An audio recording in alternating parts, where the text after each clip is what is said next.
Shalom teman-teman semuanya, selamat datang di kebaktian PRMI dan Bibi. Sebelum kita memuji dan memuliakan nama Tuhan, mari kita saat teduh sejenak.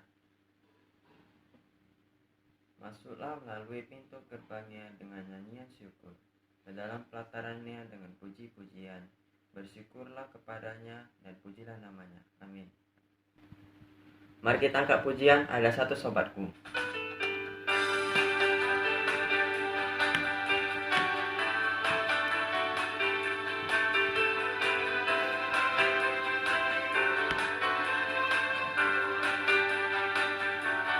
Ada satu sobatku yang setia, tak pernah dia tinggalkan diriku. Di waktu aku susah, waktu ku sendirian, dia selalu menemani diriku. Namanya Yesus, namanya Yesus, nama Yesus yang menghibur hatiku. Namanya Yesus, namanya Yesus, nama Yesus yang menghibur hatiku.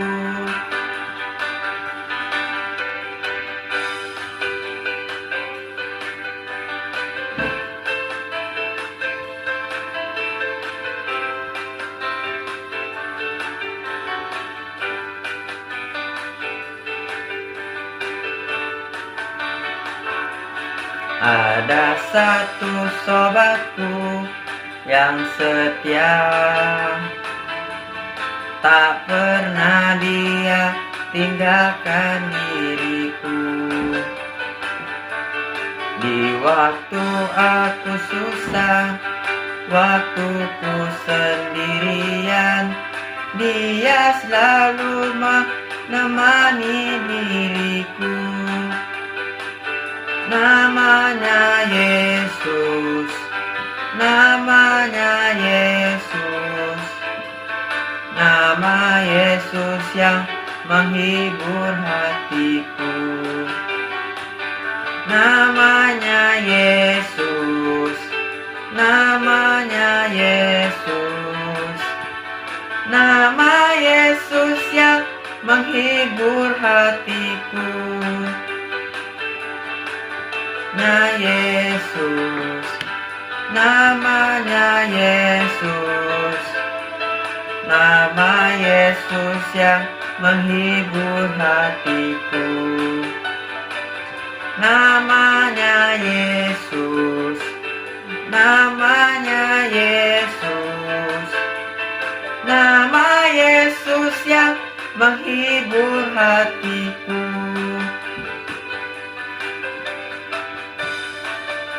Menghibur hatiku.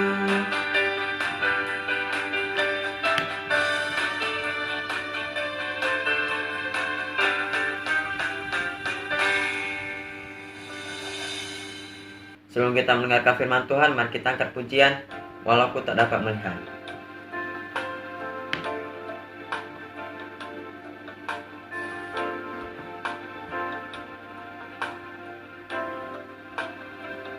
Ku sadar tak semua dapat aku miliki di dalam hidupku, hatiku percaya rancanganmu bagiku adalah yang terbaik. Walau ku tak dapat melihat semua rencanamu, Tuhan, namun hatiku tetap memandang padamu. Kau tuntun langkahku. Walau ku tak dapat berharap atas kenyataan hidupku,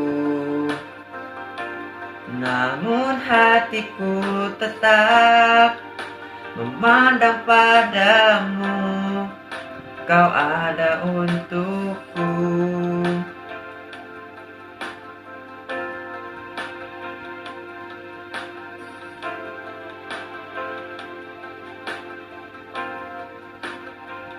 Ku sadar tak semua dapat aku miliki di dalam hidupku. Hatiku percaya rancanganmu bagiku adalah yang terbaik. Walau ku tak dapat melihat semua rencanamu, Tuhan, namun hatiku tetap memandang padamu, Kau tuntun langkahku. Walau ku tak dapat berharap atas kenyataan hidupku, namun hatiku tetap memandang padamu, Kau ada untukku.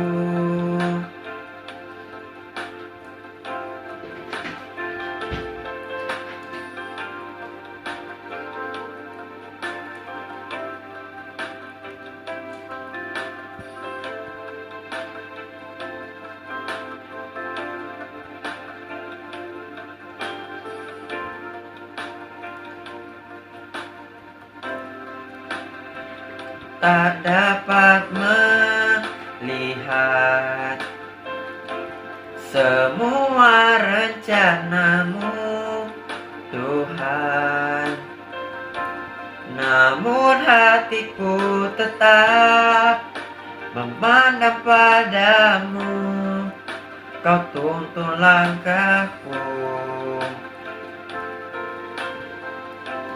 Walau ku tak dapat berharap atas kenyataan hidupku, namun hatiku tetap memandang padamu, Kau ada untukku. Namun hatiku tetap memandang padamu, Kau ada untukku. Namun hatiku tetap memandang padamu, Kau ada untukku.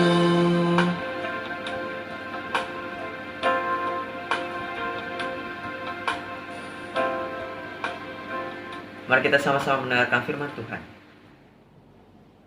Shalom semuanya, apa kabar? Bapak mengharapkan kita semua dalam kondisi yang baik, yang sehat di masa pandemi ini.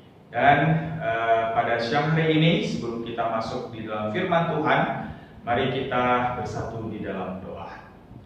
Bapa kami di surga, kami bersyukur untuk setiap kesempatan yang Tuhan berikan kepada kami. Pada siang hari ini, kami di dalam persekutuan Putra Pengabdi, kami bisa berkumpul kembali walaupun di rumah kami masing-masing untuk beribadah, untuk memuji Tuhan, untuk belajar firman Tuhan. Bapak, kami serahkan waktu ini ke dalam pimpinan-Mu, biarlah Kau sendiri yang berbicara kepada kami, mengajar dan mendidik kami. Terpujilah nama-Mu Bapa, kami berdoa dan ucap syukur hanya di dalam nama Tuhan Yesus, Juru Selamat kami yang hidup. Amin. Baik, adik-adikku yang terkasih dalam Tuhan, di belakang Bapak ini ada satu arena pertandingan apa namanya, tahu nggak? Pernah nggak mengikutinya? Kalau dulu Bapak pernah, kalau nggak salah di Jakarta atau di Taiwan, udah lupa. Ini namanya pertandingan go-kart, yaitu permainan seperti balap mobil, tapi yang kecil-kecilan gitu ya. Tapi lumayan bahaya juga, harus hati-hati. Nah, dalam pertandingan ini ya pasti kita bagaimana memperjuangkan untuk bisa menang, untuk bisa mencapai garis akhir secepat mungkin. Nah, pada siang hari ini kita akan bersama-sama merenungkan satu tema, yaitu berkompetisi yang sehat. Berkompetisi yang sehat artinya berlomba atau bertanding secara sehat. Banyak sekarang terjadi pertandingan-pertandingan yang tidak sehat, di mana terjadi kecurangan antara satu dengan yang lain. Nah, hari ini kita akan melihat satu berita ataupun kejadian-kejadian di mana para atlet atau beberapa orang yang pernah melakukan kecurangan di dalam pertandingan tersebut. Nah, mari kita saksikan bersama-sama. Johnny Crow yang bermain untuk tim Minnesota ketangkap basah oleh wasit pertandingan melakukan sebuah kecurangan tuh guys. Nah, dirinya tuh menggunakan sebuah amplas untuk memperkasa permukaan bola baseball supaya bisa mendapatkan grip yang lebih kuat dan membuat bola bisa bergerak tidak terarah. Ya, saat dilakukan pemeriksaan, Joe berusaha untuk membuang barang buktinya, namun sayang sang wasit melihat kejadian tersebut dan membuat diri keluarkan dari pertandingan. Dan karena kejadian itu, Joe tidak diperbolehkan untuk bermain selama 10 kali pertandingan. Do a search like this, quite like this before.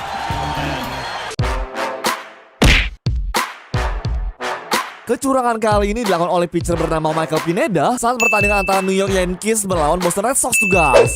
Nah, pemain yang satu ini menggunakan sebuah cairan pelengket untuk membuatnya lebih mendapatkan grip saat melempar sebuah bola. Ya, lama-kelamaan wasit itu curiga karena bolanya bergerak sangat aneh, dan saat diperiksa oleh wasit ternyata Michael menaruh cairan pelengket pada bagian lehernya. And they're throwing him out of the game.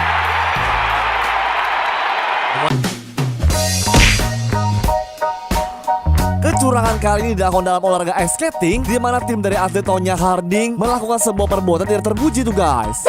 Nah, suami dan juga bodyguard Tonya membuat sebuah rencana super jahat, di mana mereka tuh sengaja mematahkan kaki rival Tonya supaya istrinya tersebut bisa meraih medali emas. Namun sayangnya meskipun sudah melakukan kecurangan, istri tetap hanya bisa mendapat medali silver yang kemudian ditarik kembali karena ketahuan bermain curang. Dan akibat kecurangan itu, suami dan juga bodyguard Tonya harus mendekam di dalam penjara, dan Tonya dilarang untuk mengikuti perlombaan skating untuk seumur hidupnya.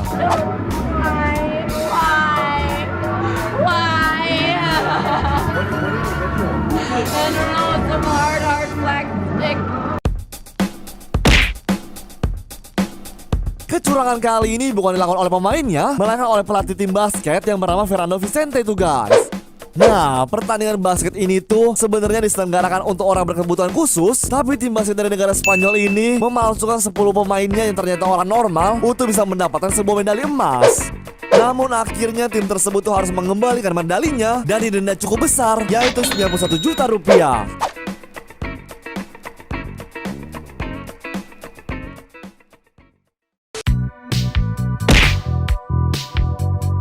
Di tahun 1980, seorang pelari maraton bernama Rosy Ruiz berhasil mencetak rekor finish tercepat dan mendapatkan medali emas tuh guys.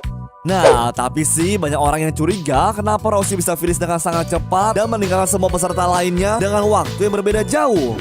Ya, setelah diteliti ternyata Rosy itu keluar dari jalur dan pergi ke garis finish menggunakan kereta bawah tanah guys. Dan karena kecurangannya itu, Rosy akhirnya didiskualifikasi dan diwajibkan untuk mengembalikan medali emas yang didapatnya. Unknown runner came out of nowhere ahead of all the other women. I just saw someone stumble out of the crowd in front of me across the street. This was on Commonwealth Ave, probably about a half mile from the finish. She was in track clothes. Pada Olimpiade London yang diadakan di tahun 2012 lalu, pasangan ganda bulu tangkis dari Cina ini ketahuan melakukan kecurangan tuh guys. Nah, jadi untuk membuat finalnya menjadi Cina melawan Cina, ganda unggulan mereka tuh sengaja kalah dan bermain malas-malesan guys. Ya, bisa kita lihat aja tuh, saat servisnya aja mereka beberapa kali mengenai net supaya rivalnya berhasil mendapatkan sebuah poin. Net. Yeah, much more than that. Pada Olimpiade 1936 yang dilakukan di Berlin, terdapat seorang atlet lompat tinggi yang bernama Dora Rajen tuh guys. Nah, tapi kalian tahu nggak kalau Dora Rajen ini tuh ternyata merupakan seorang pria yang bernama Hendrik Rajen. Ya, kalau menurut pengakuannya sih, dirinya itu terlahir sebagai intersex, di mana dia terlahir sebagai wanita dan baru pada usia 18 tahun, dirinya menyadari kalau ternyata dia merupakan seorang pria. Dora Rajen, Deutschland.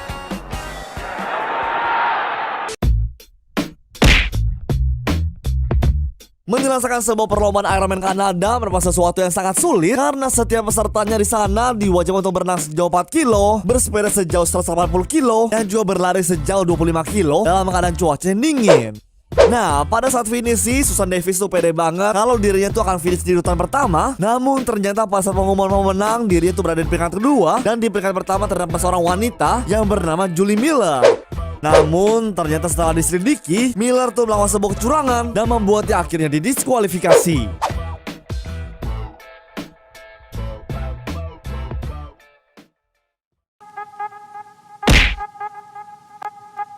Diego Maradona merupakan seorang legenda bola yang bisa dibilang kontroversial banget nih guys. Nah, saat pertandingan antara Argentina melawan Inggris, Maradona tuh berhasil bermain curang dengan cara membobol gawang Inggris menggunakan tangan kanannya tuh guys. Ya, karena sangat unik, kejadian itu sampai memiliki nama julukan, yaitu gol tangan Tuhan.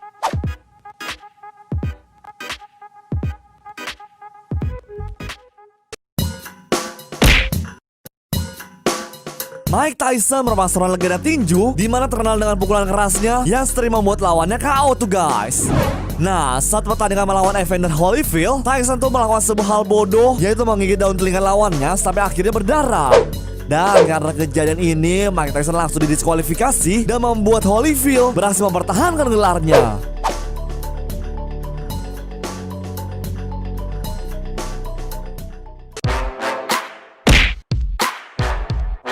Atlet gimnastik yang berasal dari negara Cina ini berhasil mendapatkan sebuah medali emas pada Olimpiade Sydney di tahun 2000. Nah, sayangnya setelah ditelusuri saat Dong mengikuti Olimpiade tersebut, dirinya tuh memalsukan usianya yang ternyata masih sangat muda. Ya, pada saat Olimpiade tersebut berlangsung, Dong tuh sebenarnya masih berusia 14 tahun, sedangkan batas minimum untuk mengikuti Olimpiade harus sudah berusia 16 tahun.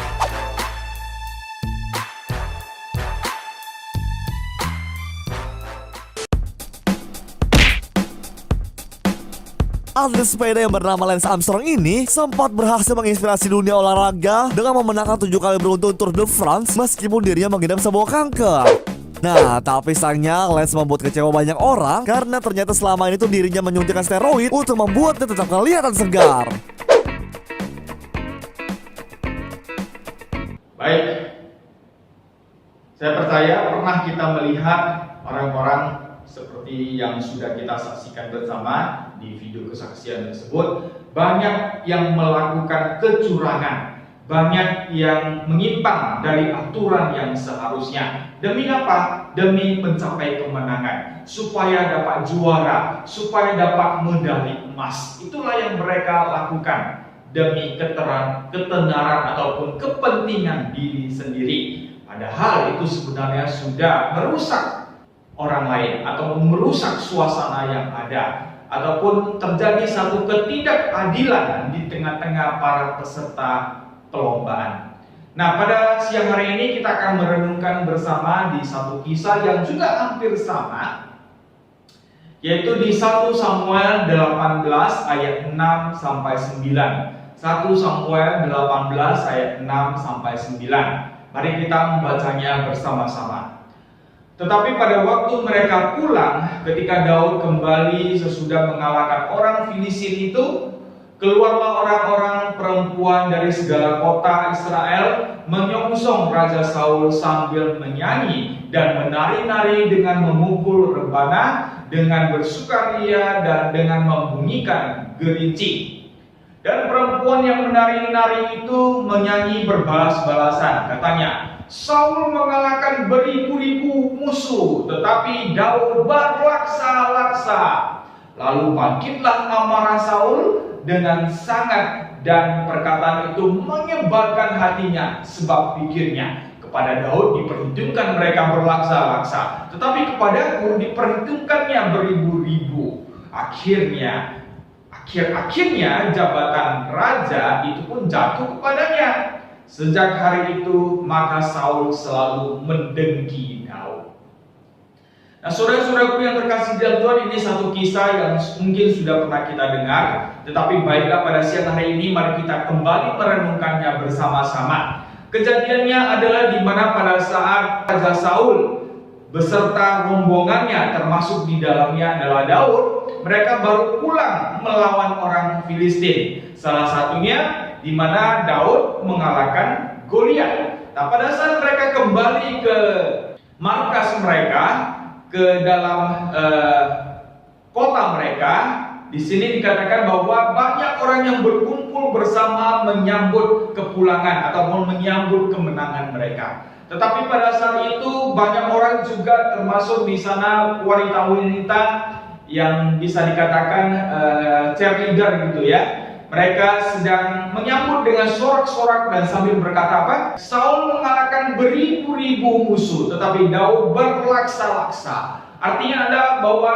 mereka menganggap Saul membunuh ataupun memenangkan tentara Filistin itu beribu-ribu saja. Sedangkan Daud mengalahkan lebih banyak, berlaksa-laksa, termasuk di dalamnya adalah Goliat. Nah, inilah yang membuat hati Saul tidak enak, membuat hati Saul geram, membuat Saul iri kepada pujian yang diterima oleh Daud dan berpikiran negatif.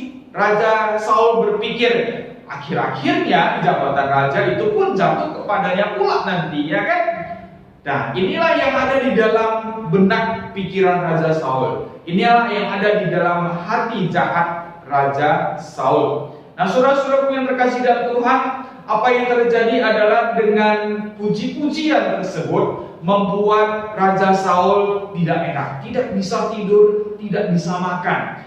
Kedengkiannya terhadap Daud muncul di dalam hatinya, membuat Raja Saul bagaimana berusaha untuk menjatuhkan atau menyingkirkan Daud dari hadapannya. Oleh sebab itu, kalau kita baca peristiwa-peristiwa selanjutnya, kita akan melihat Raja Saul selalu berusaha mencari kesempatan untuk membunuh Daud.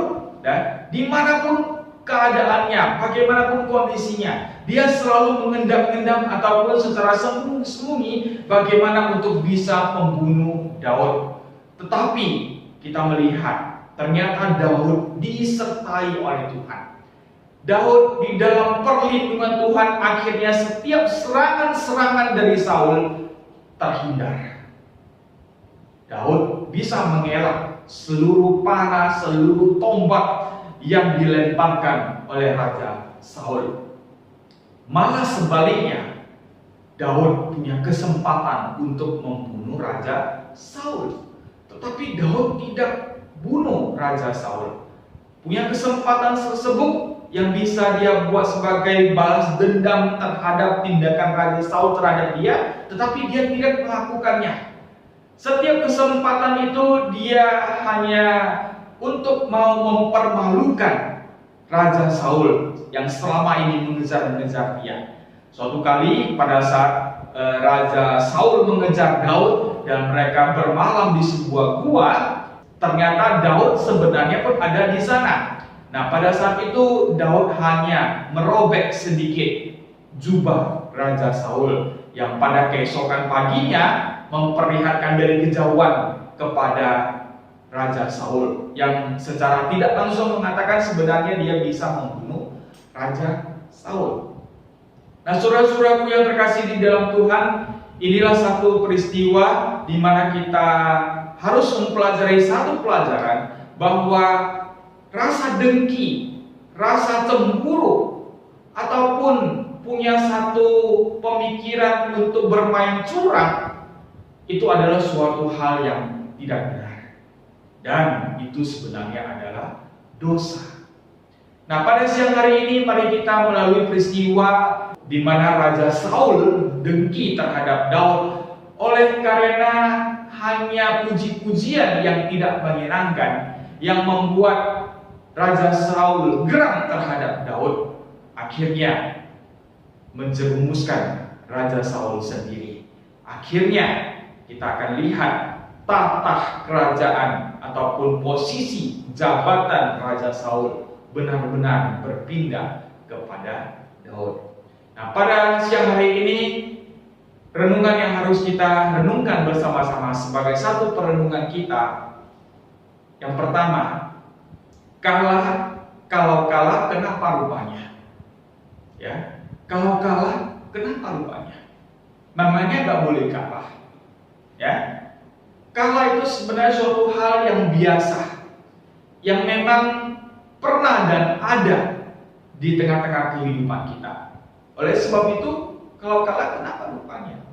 Ya, itu yang pertama. Yang kedua, kekalahan seharusnya memicu kita untuk lebih giat. Kalau kita kalah, itu sebagai satu pemicu kita untuk lebih giat di masa yang akan datang, untuk lebih semangat, untuk lebih rajin latihan.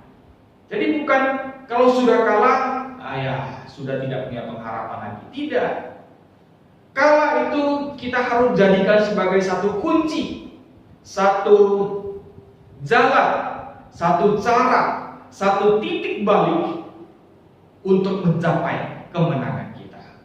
Yang ketiga, kekalahan adalah karena kelalaian kita, saudara-saudara. Itu harus kita akui. Kekalahan adalah karena kelalaian kita. Kita harus sadar kenapa bisa kalah. Ya, banyak faktor. Mungkin kurang berlatih, mungkin karena tidak giat untuk mempersiapkan diri. Banyak faktor yang bisa membuat kita kalah. Ya, jadi kita harus sadar kalah itu karena kelalaian kita sendiri. Yang keempat, dalam pertandingan pasti ada yang menang, pasti ada yang kalah. Tidak mungkin semua menang atau semua kalah, bukan? Iya. Itu dalam kehidupan kita yang terjadi saat ini, dan itu adalah kenyataan. Ada yang menang, ada yang kalah. Gak mungkin semua menang dan gak mungkin semua kalah. Di mana permainan tersebut? Di mana perlombaan tersebut? Ya, kalau namanya lomba, kompetisi, ya pasti ada yang menang, ada yang kalah. Jadi kalau kita menang, terimalah kemenangan tersebut. Kalau kita kalah, ya kita harus juga menerima kekalahan tersebut. Yang kelima, ingat, curang adalah dosa. Curang adalah dosa dan Tuhan pasti tidak menginginkan itu. Apa yang terjadi di dalam diri Raja Saul, Tuhan tidak senang. Tuhan tidak setuju. Makanya Tuhan memindahkan jabatan kerajaannya, posisi rajanya ke tangan Daud. Yang keenam, sepintar tupai melompat pasti jatuh juga. Ini satu peribahasa, bukan? Ya, sepintar tupai melompat pasti jatuh juga. Artinya sepandai-pandainya orang, ya pasti suatu kali akan kalah. Itu maksudnya. Gak mungkin selamanya dia menang. Kesuksesan orang juga demikian. Walaupun dia sangat sukses pada saat ini, ya suatu hari pasti ataupun dengan kelalaiannya sendiri, dia akan bangkrut, dia akan jatuh miskin. Seseorang juga tidak selamanya kaya, dan suatu hari pasti juga akan jatuh miskin. Dan seseorang juga tidak selamanya miskin. Selama dia terus bergiat, suatu hari dia pasti akan kaya. Nah, itulah kehidupan, itulah kenyataan yang harus kita terima. Satu lagi, sebagus apapun bangkai dibungkus, pasti tercium juga. Bangkai yang serapi apapun kita bungkus, pasti tercium juga. Artinya apa? Dosa apapun yang kita simpan atau kita sembunyikan baik-baik, itu pasti akan terkuak, ya, diperlihatkan, dinyatakan keluar.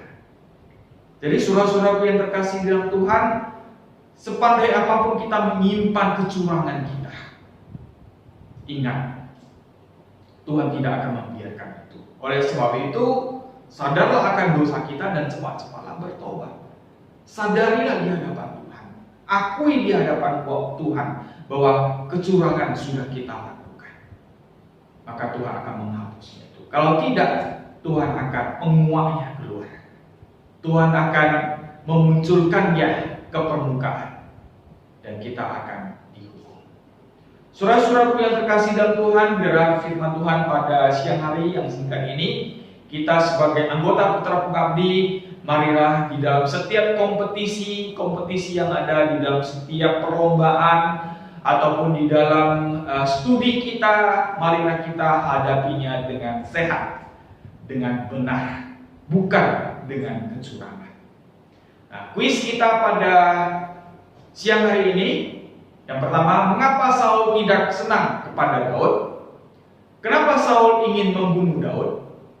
Perenungan siang hari ini diambil dari kitab apa? Pasal berapa dan ayat berapa? Dari video kesaksian tadi, apa yang dapat kalian simpulkan? Sebagai anggota Putra Pengabdi, aplikasi hidup yang bagaimana yang harus kalian terapkan di dalam kehidupan Anda? Nah, jawablah, kirimkan jawabanmu ke Google Classroom Boys Brigade, kolom renungan Boys Brigade tanggal 14 November 2020 sebelum pukul 6 sore hari ini juga. Ya, marilah kita selalu belajar untuk disiplin. Ingat, kunci keberhasilan adalah oleh karena kedisiplin hidup kita. Mari kita bersatu dalam doa.